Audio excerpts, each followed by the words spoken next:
నమస్కారం. Human right news కి స్వాగతం. హెడ్లైన్ చూద్దాం. తెలుగుంటి ఆడపడుచులకు రాఖీ పండుగ శుభాకాంక్షలు. ఎక్స్ వేదికగా శుభాకాంక్షలు అందజేసిన చంద్రబాబు.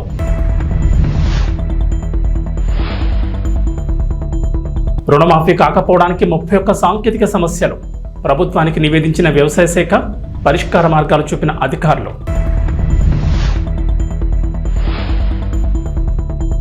ఐదేళ్ల తర్వాత రాష్ట్రంలో ప్రారంభమైన అన్నా క్యాంటీన్లు. 5 రూపాయలకే ఆహారం అందజేస్తున్న కూటమి ప్రభుత్వం. ₹1 కోటి విరాళం ఇచ్చిన గోకరాజు గంగరాజు.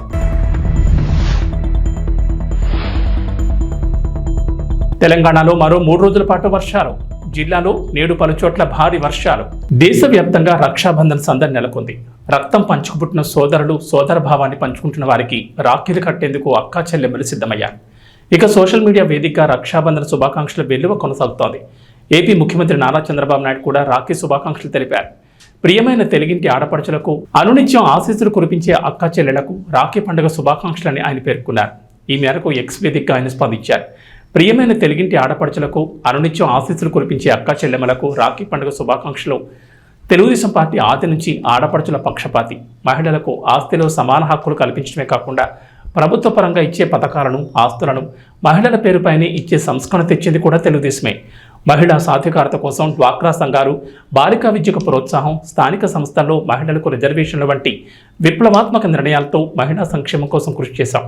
ఆడబిడ్డల ఆత్మగౌరవం, భద్రత, అభివృద్ధికి మా ప్రభుత్వం కట్టుబడి ఉందని ప్రకటిస్తూ ఈ రక్షాబంధన సమయంలో మరోసారి శుభాకాంక్షలు తెలుపుతూ మీకు అన్ని వేళలా అన్ని విధాలా అండగా ఉంటారని హామీ ఇస్తున్నారని చంద్రబాబు పేర్కొన్నారు. 2 లక్షల రుణమాఫీ కాలేదా? నో టెన్షన్ అంటున్నారు మంత్రి తుమ్మల. తెలంగాణలో రాజకీయాలు ప్రస్తుతం రైతు రుణమాఫీ చుట్టూనే తిరుగుతున్నాయి. అర్హులందరికీ రుణమాఫీ చేశామని కాంగ్రెస్ చెబుతుంటే రైతు రుణమాఫీ డొల్లా అని ప్రతిపక్షాలు విమర్శిస్తున్నాయి. ఈ నేపథ్యంలో వ్యవసాయ శాఖ మంత్రి తుమ్మల నాగేశ్వరరావు ప్రతిపక్షాలకు స్ట్రాంగ్ కౌంటర్ ఇచ్చారు.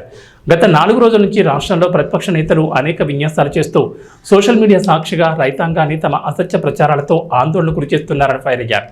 కాంగ్రెస్ ప్రభుత్వం మాట కట్టుబడి అమలు చేస్తున్న పథకాలతో ప్రజల్లో పార్టీ పట్ల పెరుగుతున్న నమ్మకం చూసి తమ రాజకీయ మనుగడ కాపాడుకునేందుకు పడుతున్న పాటలు చూసి జాలేస్తుందన్నారు. ఒకరేమో 1 లక్ష మాఫీ చేయడానికి అపసోపాలు పడి చివరికి సగం మంది కూడా చేయలేక రైతుల నమ్మకం కోల్పోయిన వారని, ఇంకొకరు తాము అధికారంలో ఉన్న ఏ ఇతర రాష్ట్రాల్లోనూ ఇప్పటిదాకా రుణమాఫీ పథకం ఆలోచన చేయని వారని బీఆర్ఎస్, బీజేపీలను ఉద్దేశించి ఎద్దేవా చేశారు. వీళ్ళిద్దరూ కలిసి కాంగ్రెస్ ప్రభుత్వం అధికారంలోకి వచ్చిన మొదటి పంటలోపే 2 లక్షల వరకు రుణమాఫీ చేసి ఇంకా ప్రక్రియ కొనసాగుతుండగానే ఎటూ పాలుపోక కాంగ్రెస్ ప్రభుత్వంపై విషం చిమ్ముతున్నారని మండిపడ్డారు. హైదరాబాద్ మహానగరం అభివృద్ధిలో ఔటర్ రింగ్ రోడ్డుది కీలక పాత్ర. ఏ ప్రాంతమైన అభివృద్ధి చెందాలంటే రోడ్డు కనెక్టివిటీ ఉండి తీరాల్సింది. అలా ఔటర్ రింగ్ రోడ్ ద్వారా హైదరాబాద్ గణనీయమైన అభివృద్ధిని సాధించింది. ఇక ఈ అభివృద్ధి హైదరాబాద్ వరకే పరిమితం కాకుండా చుట్టుపక్కల జిల్లాలకు కూడా విస్తరించాలని రాష్ట్ర ప్రభుత్వం కీలక నిర్ణయం తీసుకున్న సంగతి తెలిసింది. అందులో భాగంగా హైదరాబాద్ చుట్టూ ప్రస్తుతం ఉన్న ఔటర్ రింగ్ రోడ్డుకు సుమారు 40 కిలోమీటర్ల దూరం నుంచి రీజనల్ రింగ్ రోడ్ ప్రాజెక్టు ప్రతిపాదించారు.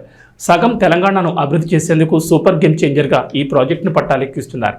అయితే ఈ ప్రాజెక్టు నిర్మాణంపై కేంద్రం కీలక నిర్ణయం తీసుకుంది. రీజనల్ రింగ్ రోడ్డుకు ప్రాధాన్యతనిస్తూ కేంద్ర జాతీయ రహదారుల మంత్రిత్వ శాఖ కార్యాచరణ 2047లో RRRను తాజాగా చేర్చారు. వికసిత్ భారత్లో భాగంగా విస్తరించాల్సిన రహదారుల ప్రణాళికను కేంద్రం ఇటీవల రూపొందించిన సంగతి తెలిసింది. ఆ జాబితాలో రీజనల్ రింగ్ రోడ్ను కూడా చేర్చడంతో దీని నిర్మాణ ప్రక్రియ వేగం అందుకుంటుందని అధికారులు భావిస్తున్నారు. త్వరలోనే ఈ ప్రాజెక్టు పట్టాలెక్కుతుందని, చాలా వేగంగా పనులు కొనసాగుతాయని చెప్తున్నారు. తెలంగాణ ప్రభుత్వం 2 లక్షల రైతు రుణమాఫీ అమలు చేసిన సంగతి తెలిసిందే. 3 విడతల్లో మాఫీని అమలు చేశారు. తొలి విడతలో 1 లక్ష వరకు, ఆ తర్వాత 1 లక్ష నుంచి 1.5 లక్షల, మూడో విడతలో 1.5 లక్షల నుంచి 2 లక్షల వరకు రుణాలు మాఫీ చేశారు. అయితే కొందరు రైతులకు అర్హతలున్న రైతు రుణమాఫీ కాలేదు. దీంతో ఆయా రైతులు రోడ్డుకి ఆందోళన నిర్వహిస్తున్నారు. ప్రభుత్వానికి వ్యతిరేకంగా నినాదాలు చేస్తున్నారు. ప్రతిపక్షాలు కూడా వారికి మద్దతుగా నిలుస్తున్నాయి. కాగా పలువురు రైతులకు రుణమాఫీ అర్హత ఉన్న టెక్నికల్ సమస్యల కారణంగా రుణమాఫీ వర్తించలేదని ప్రభుత్వం గుర్తించింది. ముఖ్యంగా పంట రుణాల మాఫీ పథకం అమల్లో 31 సాంకేతిక సమస్యలను తాజాగా తెలంగాణ వ్యవసాయ శాఖ గుర్తించింది. వాటికి కారణాలను తెలియజేస్తూ పరిష్కారాలను కూడా సూచిస్తూ ప్రభుత్వానికి ఒక నివేదిక పంపించింది. పరిష్కారాల్లో కొన్ని ప్రభుత్వ పరిధిలో, మరికొన్ని బ్యాంకుల పరిధిలో ఉన్నట్లు వ్యవసాయ శాఖ వెల్లడించింది. రుణమాఫీ కాని అన్నదాతలకు 31 టెక్నికల్ కారణాల జాబితాను అందించి అందులో వారికి సంబంధించిన సమస్యను, దానికి పరిష్కారాన్ని తెలియజేయాలని ప్రభుత్వాన్ని కోరింది. రాష్ట్రంలో కూటమి అధికారంలోకి రావడంతో 2019కి ముందు అమలైన పథకాలను ప్రభుత్వం మళ్లీ ప్రారంభిస్తోంది. ఆగస్టు 15న స్వాతంత్ర దినోత్సవం సందర్భంగా పేదలకు 5 రూపాయలకి ఆహారం అందించి అన్నా క్యాంటీన్లను పునఃప్రారంభించారు. కృష్ణా జిల్లా గుడివాడలో ముఖ్యమంత్రి చంద్రబాబు నాయుడు ప్రారంభించగా మర్నాడు రాష్ట్ర వ్యాప్తంగా వివిధ ప్రాంతాల్లో మంత్రులు ఎమ్మెల్యేలు ప్రారంభించిన విషయం తెలిసిందే.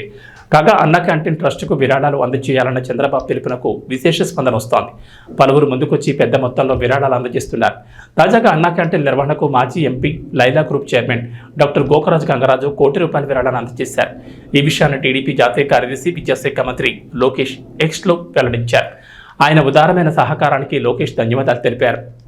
ముఖ్యమంత్రి చంద్రబాబు నాయుడు నాయకత్వంలో మెరుగైన ఆంధ్రప్రదేశ్ ఏర్పాటుకు అందరూ భాగస్వాములవుతున్నారు. అన్నా క్యాంటీన్ నిర్వహణకు మాజీ ఎంపీ గంగరాజు ₹1 విరాళం ఇచ్చారు. ఆయన సహకారాన్ని అభినందిస్తున్నామని లోకేష్ తెలిపారు. ఆంధ్రప్రదేశ్ ముఖ్యమంత్రి నారా చంద్రబాబు నాయుడు సోమవారం తిరుపతి జిల్లాలో పర్యటించనున్నారు. తిరుపతి జిల్లా సచివేడ్ నియోజకవర్గంలోని శ్రీ సిటీలో సీఎం చంద్రబాబు వివిధ ప్రాజెక్టులకు శంకుస్థాపనలు ప్రారంభోత్సవాలు చేయనున్నారు. ఉండవల్లిలోని తన నివాసం నుంచి ఉదయం 10 గంటలకు బయలుదేరనున్న సీఎం 11:30 తిరుపతి ఎయిర్పోర్టుకు చేరుకోనున్నారు. అక్కడి నుంచి హెలికాప్టర్ ద్వారా శ్రీ సిటీకి వెళ్తారు. శ్రీ సిటీలో ఏర్పాటు చేసిన 15 సంస్థల కార్యకలాపాలను చంద్రబాబు సోమవారం ప్రారంభిస్తారు. అలాగే మరో 7 సంస్థలకు శంకుస్థాపన చేయనున్నారు. 900 కోట్ల పెట్టుబడులతో ఏర్పాటయ్యే ఈ సంస్థల ద్వారా 2740 మంది యువతకు ఉద్యోగ ఉపాధి అవకాశాలు దక్కనున్నాయి. అలాగే మరో 1213 కోట్ల పెట్టుబడులకు సంబంధించి 4 కంపెనీలతో ఏపీ ప్రభుత్వం ఒప్పందం కుదుర్చుకోనుంది. ప్రారంభోత్సవాలు శంకుస్థాపన తర్వాత శ్రీ సిటీ బిజినెస్ సెంటర్లో పలు కంపెనీల సీఈఓలతో చంద్రబాబు సమావేశమవుతారు. శ్రీ సిటీ పర్యటన తర్వాత నెల్లూరు జిల్లాకు వెళ్లిన చంద్రబాబు సోమశిల సాగునీటి ప్రాజెక్టును సందర్శిస్తారు. తిరిగి సాయంత్రానికి ఉండవల్లికి చేరుకుంటారని ముఖ్యమంత్రి కార్యాలయ వర్గాలు వెల్లడించాయి. శ్రీ సిటీలో సీఎం చంద్రబాబు నాయుడు చేతుల మీదుగా దక్షిణ కొరియా, ఇజ్రాయెల్, జపాన్, జర్మనీకి చెందిన సంస్థలతో పాటుగా దేశీయ సంస్థలు కూడా కార్యకలాపాలు ప్రారంభించనున్నాయి. మంత్రాలయంలోని శ్రీ గురు రాఘవేంద్ర స్వామివారి 353వ ఆరాధన మహోత్సవాల సందర్భంగా టీటీడీ తరపున ఈవో శ్యామలరావు దంపతులు ఆదివారం సాయంత్రం శేషవస్త్రం సమర్పించారు. ముందుగా మంత్రాలయం ఆలయం వద్దకు చేరుకున్న ఈవో దంపతులకు శ్రీ రాఘవేంద్ర స్వామి మఠం మేనేజర్లు ఎస్కే శ్రీనివాసరావు, వెంకటేష్ జోషి, మాధవ్ శెట్టి, శ్రీపదాచార్యులు, అర్చకులు సాంప్రదాయబద్ధంగా స్వాగతం పలికారు.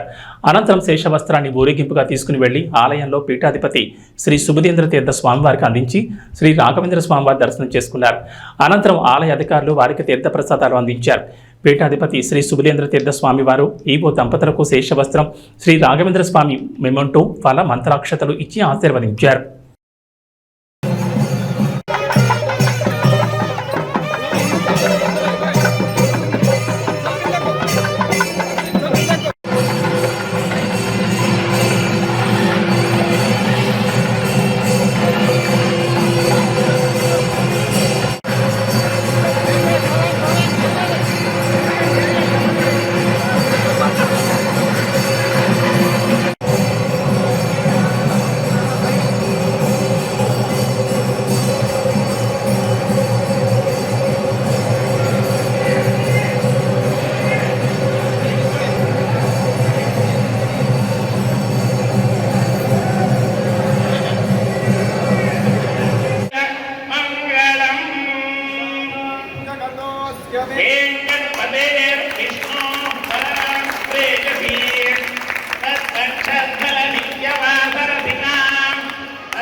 सर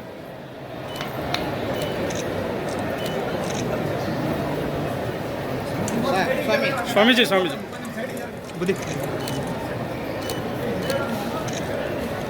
ప్రార్థనోత్సవ గో గజాశ్వ పూజలు లక్ష్మీ పూజ ముందల కార్యక్రమంలో ಪ್ರಾರಂಭವಾಗುತ್ತದೆ. ಧ್ವಜಾರೋಹಣ ಶ್ರೀಮಠದ ಹೊರಗಿನ ಪ್ರಾಂಗಣದಲ್ಲಿ ನಡೆಯುತ್ತದೆ. ಎಲ್ಲರೂ ಸಕಾಲಕ್ಕೆ ಈ ಕಾರ್ಯಕ್ರಮದ నంద్యాల జిల్లా డోన్పట్నంలో ఆదివారం రాత్రి ఎన్ఎస్యూ ఆధ్వర్యంలో కొవ్వొత్తులతో నిరసన కార్యక్రమం చేపట్టారు. దేశవ్యాప్తంగా మహిళలపై జరుగుతున్న అత్యాచారాలు రోజురోజుకి పెరుగుతున్నాయని, అయితే ఇప్పుడు ఉన్నటువంటి చట్టాలు నిందితులను ఏమీ చేయలేకపోతున్నాయని, అందుకే మహిళా చట్టాల్లో మార్పులు తీసుకొచ్చే అవసరం ఎంతైనా ఉందని, మహిళలపై చేస్తున్న దాడులపై చట్టాలను మార్చి నిందితులకు తక్షణమే శిక్ష పడే విధంగా చట్టాలను తీసుకురావాలని డోన్లోని పాత బస్టాండ్ సర్కిల్ గాంధీ విగ్రహం ఎదుట కొవ్వొత్తుల ప్రదర్శన చేపట్టారు. ఈ కార్యక్రమంలో ఎన్ఎస్యూ తెలుగు విజయ్ కుమార్, యువకులు శేక్ష్మవల్లి, అడ్వకేట్ సుబ్బు యాదవ్, విద్యార్థి సంఘ నాయకులు శివన్నను పాల్గొన్నారు. అనంతరం మాట్లాడుతూ ఈ నెల ఆగస్టు 9న కోల్కతాలో జరిగిన ట్రైనింగ్ డ్యూటీ మహిళా డాక్టర్పై సంజయ్ రాయ్ మరికొంతమంది దుండగులు అత్యాచారం చేసి ఇన్ని రోజులవుతున్నప్పటికీ కేవలం ఒక్కరిని మాత్రమే అరెస్ట్ చేసి మిగతా వారిని అరెస్ట్ చేయకపోవడం వెనుక ఉన్న కారణాలేంటో వారికి అర్థం కావడం లేదని, అయితే ట్రైనింగ్ డ్యూటీ డాక్టర్పై అతి కిరాతకంగా అత్యాచారానికి పాల్పడినట్లు వారిని ఉరితీయాలంటూ దేశవ్యాప్తంగా నినాదాలు చేస్తున్నారని, కేంద్ర రాష్ట్ర ప్రభుత్వాలు మాత్రం సిబిఐ విచారణంటూ కాలయాపన చేయడం ఏంటని, అయితే దేశంలో ఏదో ఒక మూలన ప్రతిరోజు మహిళలపై దాడులు జరుగుతూనే ఉన్నాయని, అయితే 2024 జనవరి నుంచి ఆగస్టు నెలలోపు దేశవ్యాప్తంగా 900 అత్యాచార కేసులు నమోదు కావడం చాలా బాధాకరమని, పరువు కోసం కేసులు నమోదు కానివి ఇంకెందో అని వారు ఆవేదన వ్యక్తం చేశారు. అక్కడ పనిచేస్తున్నటువంటి ఒక సిబ్బంది, కాంటాక్ట్ బేసిక్గా పనిచేస్తున్నటువంటి ఒక సిబ్బంది అర్థం చేసేంత వరకు డాక్టర్ నడు రోడ్ల కాల్చేంత వరకు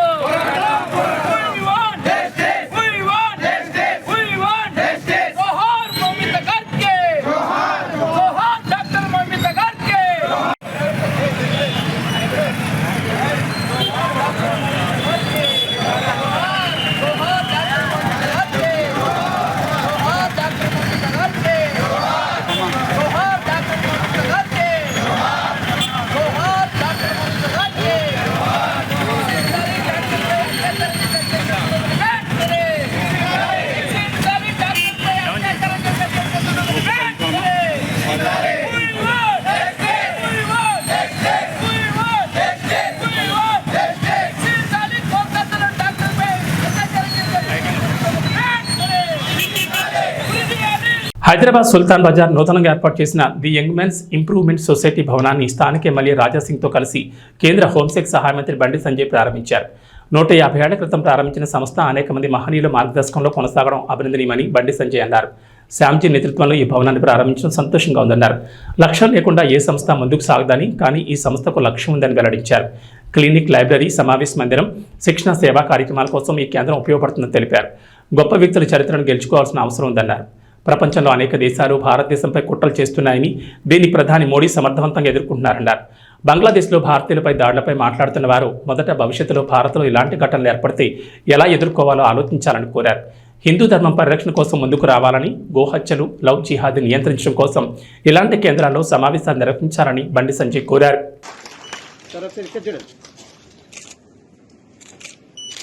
శ్రీ రాజాసింగ్ జీ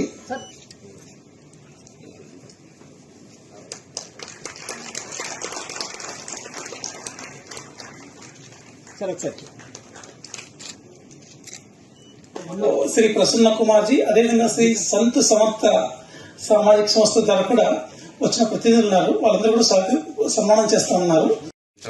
ప్రారంభించినటువంటి ఈ సంస్థ అనేక మంది మహానుభావుల యొక్క మార్గదర్శనంలో ఇప్పటి వరకు కూడా ఇంకా కొనసాగుతుండడం, ఇన్ని సంవత్సరాల తర్వాత పెద్దలు శ్యామ్జీ వారు ముందుకు వచ్చి తప్పకుండా దీనికి ఒక భవనం ఉండాలి, అనేక కార్యక్రమాలు నిర్వహిస్తున్నాం, ఒక కేంద్రంగా మనం ఏర్పాటు చేసుకోవాలని చెప్పి ఒక సంకల్పం తీసుకొని వారి నేతృత్వంలో వారి యొక్క ఆలోచన మేరకు ఇంత మంచి భవనాన్ని ఈరోజు ప్రారంభించుకోవడం నిజంగా చాలా సంతోషం. సంస్థకు ఏ సంస్థకైనా ఒక లక్ష్యం లేకుండా సంస్థ ముందుకు సాగే పరిస్థితి ఉండదు. ఇప్పటివరకు పెద్దలు శ్యామ్జీ వారు చెప్పినట్టు సంస్థకు లక్ష్యం ఉంది. ఆ లక్ష్యాన్ని చేరుకోవాలంటే ఒక కేంద్రం ఏర్పడాలి.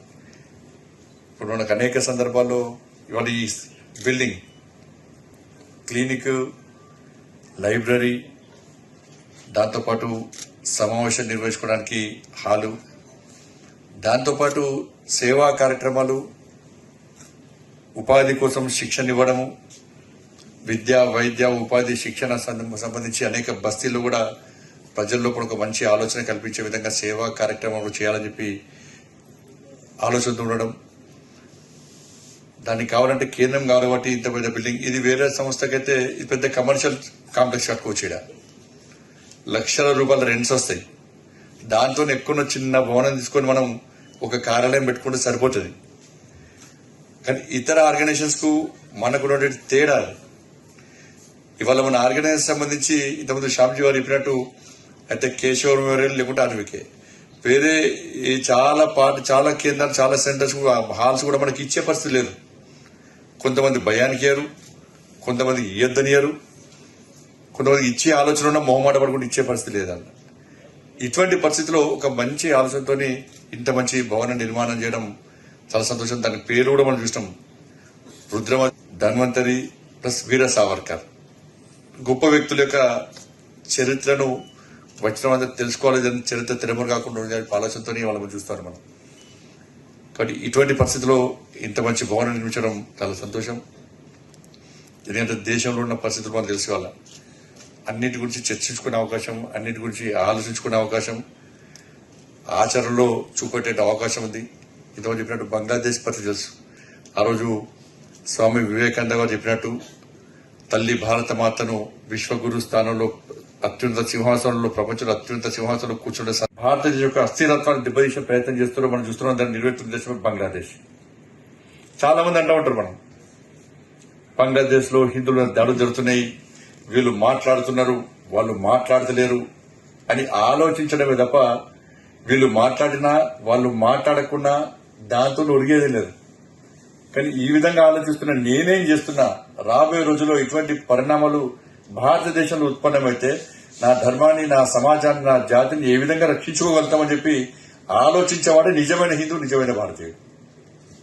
నిత్య విమర్శలకు అవకాశం ఇవ్వకుండా నేనేం చేయగలుగుతా, రాబోయే రోజుల్లో భారతదేశంలో ఇటువంటి పరిణామాలు ఉత్పన్నమై నేను ఏం చేయగలుగుతా ఒక హిందూగా, ఒక భారతీయుడిగా ఆలోచించే పరిస్థితి రావాల్సిన అవసరం ఉంది. అవి రావాలంటే దాని చర్చ జరగాలి, అటువంటి ఆలోచన కల్పించే విధంగా ఒక కేంద్రం ఉండాలని చెప్తే ఇటువంటి కేంద్రాలే దానికి ఉపయోగపడే పరిస్థితి. ఒకవైపు లవ్ జిహాద్ విషయంలో గాని, గోహత్య విషయంలో గాని, మత మార్పిళ్ల విషయంలో గాని, సమాజాన్ని, హిందూ సమాజాన్ని ఏ విధంగా చీల్చే ప్రయత్నం చేస్తున్నారో, కులాల పేరుతోని, వర్గాల పేరుతోని, వర్ణాల పేరుతోని, సంస్థల పేరుతోని, సంఘాల పేరుతోని ఏ విధంగా చీల్చే ప్రయత్నం చేస్తున్నారో దానికి భిన్నంగా ఈ కేంద్రంగా మనం హిందూ సమాజం యొక్క సమాజంగా ఎదుర్కొంటున్న ఇబ్బందుల విషయంలో గాని, ధర్మానికి వస్తున్న ఆపదల విషయంలో గాని చర్చించడానికి, ఒక మంచి నిర్ణయం తీసుకోవడానికి ఇటువంటి భవనం తప్పకుండా అవసరం. కాబట్టి ఆ లక్ష్యాన్ని ఎంచుకునే ఈరోజు ఈ భవన నిర్మాణం కావడం నిజంగా చాలా సంతోషం. కాబట్టి తప్పకుండా శ్యామ్జీ ఎంత కష్టపడి వారు ఈ భవన నిర్మాణానికి అందరికీ సహకారంతో వారు తెలుసుకుంటే ఒక్కరికి చెప్తే ఒక బిల్డింగ్ కట్టగలుగుతారు కట్టడానికి. కానీ అందరు భాగస్వామి ఉండాలి. ప్రతి ఒక్కరు కూడా ఈ భవనం నాది అని చెప్పి ఒక ఆలోచన వచ్చే విధంగా అందరి సహకారంతో, అందరి యొక్క ఆలోచనతో, ఒక మంచి ఆలోచనతో ఇలా ఈ భవన నిర్మాణం జరిగింది. కాబట్టి అందరం కూడా ఈ కేంద్రంగా ఈ లక్ష్యం కోసం ఈ భవనాన్ని నిర్మించుకున్నాము. తప్పకుండా ఆ లక్ష్యానికి అనుగుణంగా లక్ష్యాన్ని చేరే విధంగా మనం కష్టపడి పనిచేయాలని చెప్పి మీ అందరికీ విజ్ఞప్తి చేస్తూ ఒక మంచి కార్యక్రమంలో పాల్గొనడం చాలా సంతోషంగా ఉంది. మీ అందరూ కూడా హృదయపూర్వక ధన్యవాదాలు తెలియజేస్తూ ముగిస్తానని. वो आज पूर्ण हुआ है. जब मैं नगर निगम पार्षद था, जब पहली बार हमारे पद्माकर जी दीक्षित जी मुझे यहाँ पर बुलाए थे, उन्होंने बताया था कि किस प्रकार से हमारी संस्था यहाँ पर कार्य कर रही है. तो पहली बार जब मैंने देखा तभी उन्होंने बताया था कि इसको एक बहुत बड़ा एक भवन का एक रूप देने की योजना बन रही है और इसकी कमान श्यामजी भैया जी ने उठा ली है. बहुत सारा संघर्ष हुआ, बहुत सारे लोगों का सहयोग मिला, जिसे हमारे संजय भैया ने जो बताया कि अगर किसी एक को कह दे तो बड़ा भवन बन जाता, लेकिन सभी को जोड़कर इतना बड़ा भवन का जो निर्माण हुआ. और इस भवन के माध्यम से कई वर्षों से धार्मिक कार्यक्रम, हॉस्पिटल्स में अगर किसी को कुछ भी अगर ब्लड की आवश्यकता पड़े उस प्रकार के कार्यक्रम और धर्म प्रचार के कार्यक्रम, बहुत ही अच्छे कार्यक्रम इस पवित्र स्थान से होते आ रहे हैं. और इतना सुंदर भवन बना है और भी अच्छे कार्यक्रम इस पवित्र ఇక వాతావరణ విషయానికి వస్తే తెలంగాణలో వర్షాలు వెంటలేదు. గత కొన్ని రోజులుగా రాష్ట్రంలో వర్షాలు కురుస్తూనే ఉన్నాయి. దీంతో రాష్ట్రంలోని వాకులు వంకలు పొంగి పొర్లుతున్నాయి. జలాశయాలు ప్రాజెక్టులు నిండుకుండలా మారాయి. తాజాగా రాష్ట్రానికి మరోసారి రెయిన్ అలర్ట్ జారీ చేసింది హైదరాబాద్ వాతావరణ శాఖ. రాష్ట్రంలో మరో 3 రోజుల పాటు వర్షాలు కురుస్తాయని చెప్పింది. ఉత్తర కర్ణాటకను ఆనుకొని ఉన్న తెలంగాణ ప్రాంతంలో ఆవర్తనం విస్తరించిందని తెలంగాణ వాతావరణ శాఖ అధికారులు తెలిపారు. దీని ప్రభావంతో రాష్ట్రంలోని పలు జిల్లాల్లో ఓ మోస్తరు నుంచి భారీ వర్షాలకు ఛాన్స్ ఉందన్నారు. నేడు భూపాలపల్లి, ములుగు, భద్రాద్రి, మహబూబాబాద్, ఆదిలాబాద్, మంచిర్యాల, సిరిసిల్ల, కరీంనగర్, వరంగల్, హనుమకొండ, జనగాం జిల్లాలో భారీ వర్షాలు కురుస్తాయన్నారు. ఈ మేరకు ఆయా జిల్లాలకు అధికారులు ఎల్లో అలర్ట్ జారీ చేశారు. వికారాబాద్, సంగారెడ్డి, మెదక్, కామారెడ్డి, మహబూబ్ నగర్, సిద్దిపేట, యాదాద్రి, రంగారెడ్డి, హైదరాబాద్, నాగర్ కర్నూలు జిల్లాలో ఓ మోస్తరు వర్షాలకు ఛాన్స్ ఉందని చెప్పారు. భారీ వర్షాలకు తోడుగా గంటకు 30 నుంచి 40 కిలోమీటర్ల వేగంతో బలమైన ఈదురుగాలులు వీచే అవకాశం ఉందన్నారు. ఉరుములు, మెరుపులతో పాటు పిడుగులు పడే అవకాశం ఉందని జాగ్రత్తగా ఉండాలని ప్రజలకు హెచ్చరించారు. పొలం పనులకు వెళ్లేవారు జాగ్రత్తగా ఉండాలని, చెట్ల కింద బహిరంగ ప్రదేశాల్లో ఉండకూడదని వాతావరణ శాఖ అధికారులు చెబుతున్నారు. ఏబీ బులెటిన్ విశేషాలు. నమస్కారం.